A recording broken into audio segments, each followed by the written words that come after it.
নমস্কার বন্ধুরা, এক্সাম কর্নারে তোমাদের আবারও স্বাগত। তো আজকে তোমাদের জন্য একটি বিশেষ আপডেট নিয়ে আসলাম। যারা এই জিআরবিটি গ্রুপ ডির প্রার্থীরা আছো, যারা এক্সামের মধ্যে পার্টিসিপেট করেছিলে, তো তাদের জন্য একটি বিশেষ আপডেট আছে।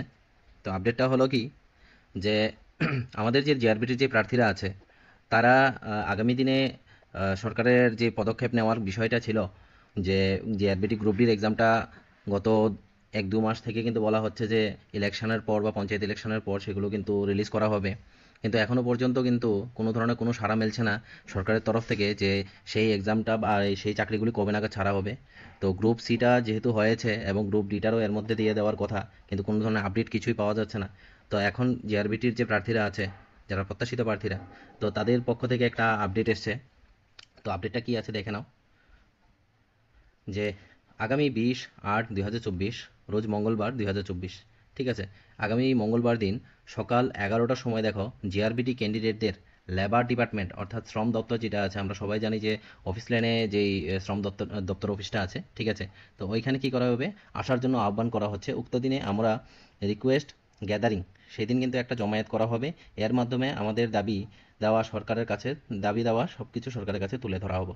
তো বিষয়টা হলো কি, যে যেহেতু জেআরবিটি গ্রুপ ডির যে প্রার্থীরা আছে তাদের যে দাবি দাওয়াটা আছে, মানে যে মেরিট লিস্টটা রিলিজ করার যে দাবিটা আছে, সেই দাবিটা সেদিন তুলে ধরা হবে।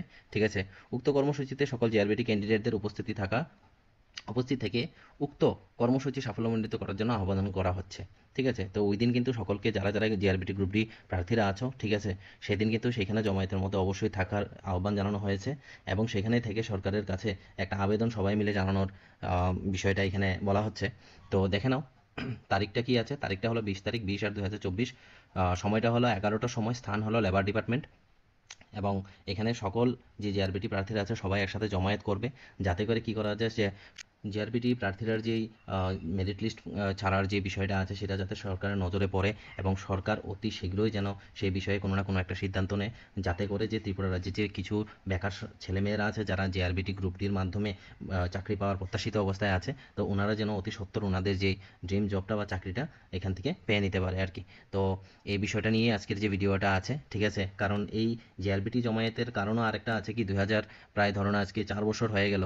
আমি জিআরবিটির যে আরেকটা ভিডিও বানিয়েছিলাম সেটার মধ্যে ডিটেলে আলোচনা করেছি কখন থেকে কী কী ধরনের স্টেপ নেওয়া হয়েছে, গভর্নমেন্ট কী কী স্টেপ নিয়েছে, সব কিছু কিন্তু এখানের মধ্যে। তো 4 বছর হয়ে গেল প্রায়, কিন্তু এখনও পর্যন্ত কোনো ধরনের কোনো আপডেট, কোনো কিছু পাওয়া যাচ্ছে না। মেরিট লিস্টও হবে হচ্ছে করে, কিন্তু সেই জিনিসটা হচ্ছে না। তো সেগুলো কিন্তু ত্রিপুরা রাজ্যের বেকারদের উপর অনেকটা প্রভাব ফেলছে। তো তার জন্য কিন্তু এই জমায়েতটা হচ্ছে। আরেকটা বিষয় বলা হচ্ছে কি, যে এই যে নোটিফিকেশনটা আমি যেটা দিয়েছি, সেটা কিন্তু কতটুকু সত্যতা যাচাই করছে সেটা কিন্তু এখনও বলা যাচ্ছে না। তো সময়টা দেখা যাবে। তো আগামী 20 তারিখ কিন্তু জমায়েত হওয়ার কথা। যারাই জিআরবিটি প্রত্যাশীরা আছো সবাই কিন্তু নিজেদের মধ্যে একটু যোগাযোগ করে রাখবে।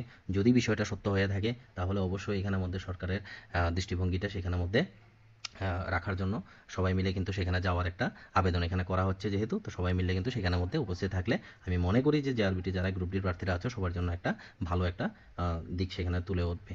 এতদিনও দেখা গেছে কি, যে যে আর জেল পুলিশ যে আছে, এরপর দেখা যাচ্ছে কি যে স্পেশাল এক্সিকিউটিভ আছে, তো প্রত্যেকেই কিন্তু নিজেদের আন্দোলন মারফতই কিন্তু সেখানের মধ্যে তাদের সরকারের দৃষ্টিভঙ্গিটা তুলে ধরার চেষ্টা করছে, এবং ফলশ্রুতি সরকারের পদক্ষেপও কিছু নেওয়া হয়েছে। তো আশা করি যদি এরকম বিষয়টা হয়ে থাকে আর কি, তাহলে এখানে অবশ্যই কিন্তু আপনারা থাকবেন এবং জমায়েত করে সেখানে সরকারের দৃষ্টিভঙ্গিটা আনার চেষ্টা করবেন। সেটাই ছিল আজকে ভিডিওটা। তো আর বেশি কথা না বলে আজকে আমার ভিডিওটা এখানে শেষ করছি। আর অবশ্যই কিন্তু আমাদের চ্যানেলটাকে সাবস্ক্রাইব করে রাখবেন, বেল আইকনটি প্রেস করে রাখবেন নিয়মিত আপডেট পাওয়ার জন্য। ধন্যবাদ।